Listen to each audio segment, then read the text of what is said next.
In this lecture, I'm talking about remixing media. The idea of a remix is familiar, especially in music, sampling, taking bits of one track and reusing them in another track. But this is also common in other types of media and actually in code as well.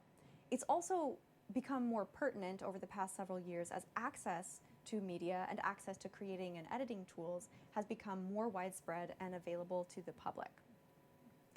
The success of the open source movement in code shows us that the idea of sharing your own code that you make to the world to let others remix it, remake it, can be a successful model. So we have a parallel in media for sound, video, and images, and that is called open licensing. The most common form of open licensing is called Creative Commons, though there are others.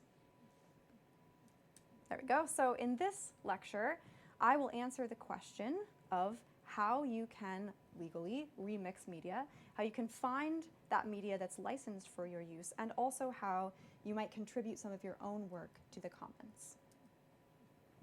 To do this, we have to understand licensing and copyright. So as a society, we've decided that we value intellectual property. We believe that ideas have value and ownership. So we came up with this plan to protect ideas, and we called it copyright. Copyright. These are the rules that give exclusive rights to the copyright holder to distribute, make copies, and sell the work that they have made. Whether it's a book or a movie or a song or video games, videos, paintings, etc.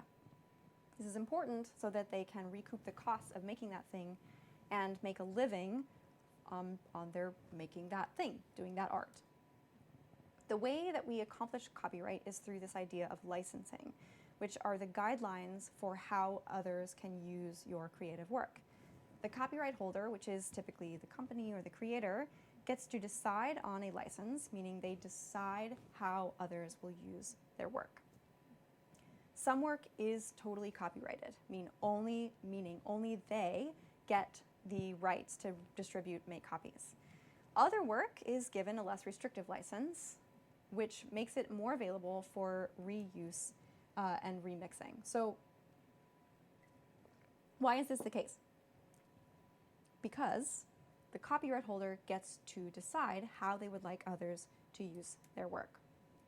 So for example, there's this beautiful HD photo of Croatia at sunset, or this work from home space, which is making me a bit jealous.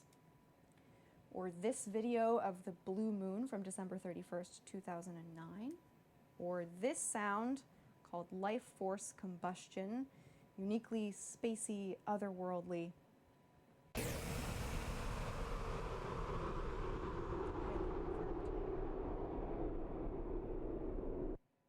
We want these creators of these works, we want to give them the ability to share it without being worried that their intellectual property is going to be stolen or that their work is going to be used in ways that they don't approve of. Or for example, this is my work. I have made several audio recordings, like this is my baby, my first baby. He's almost 5 now.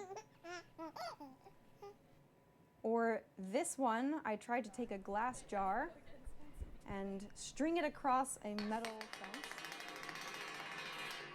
In hindsight, a bad idea as it broke at the end. Really was exciting for the middle schoolers I was working with at that time, and this is what we did to it in our editing class.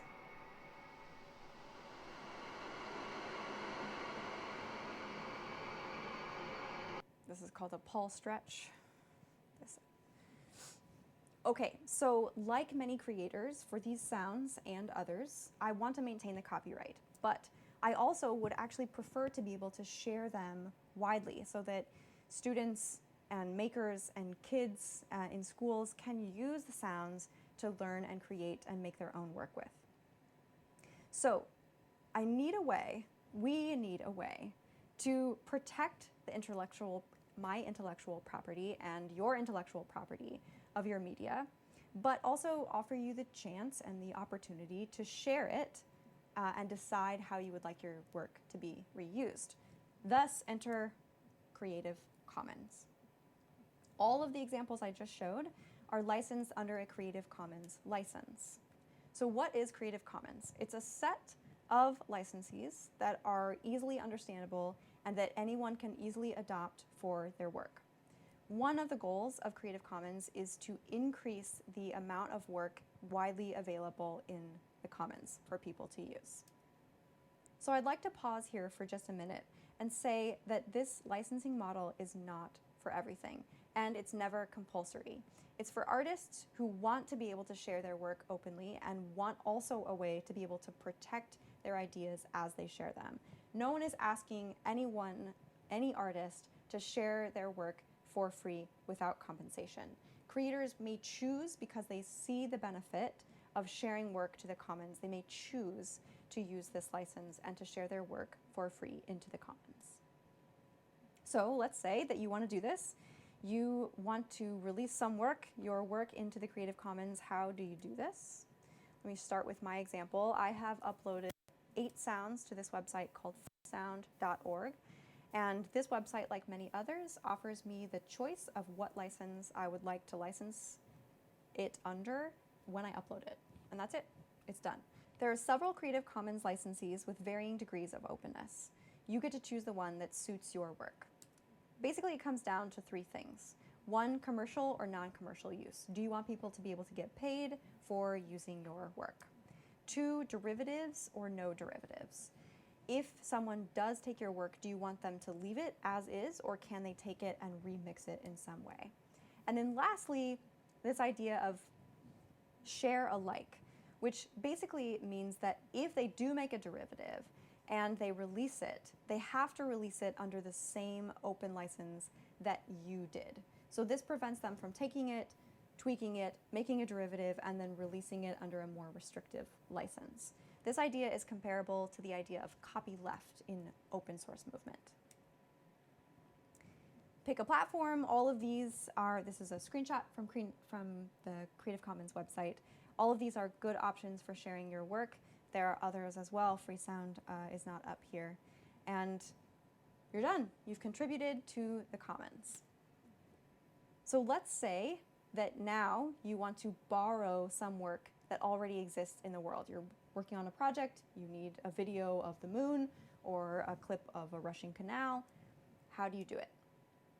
You have to find it on the web. There are a bunch of different places now. SoundCloud is another one for sounds and music. Flickr, amazingly, still relevant.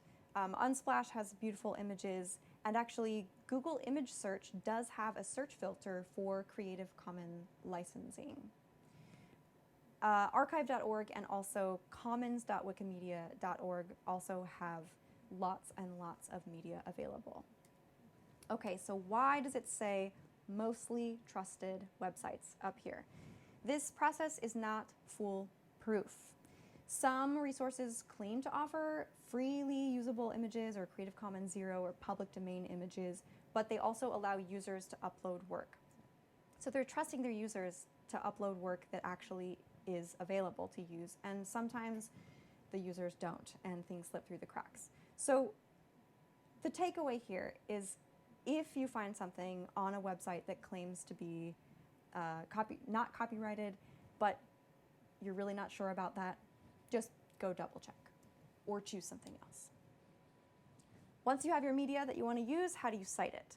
An ideal citation or attribution has the title of the work, the author of the work, and also the license that it's licensed under, much like this one right here. This image is licensed in Creative Commons and it's about Creative Commons. I have the title, I have the author, and a link, a license, and all 3 of these have a link to their respective information. I had a clever ending, but it sounded really cheesy, so I'm gonna leave it out.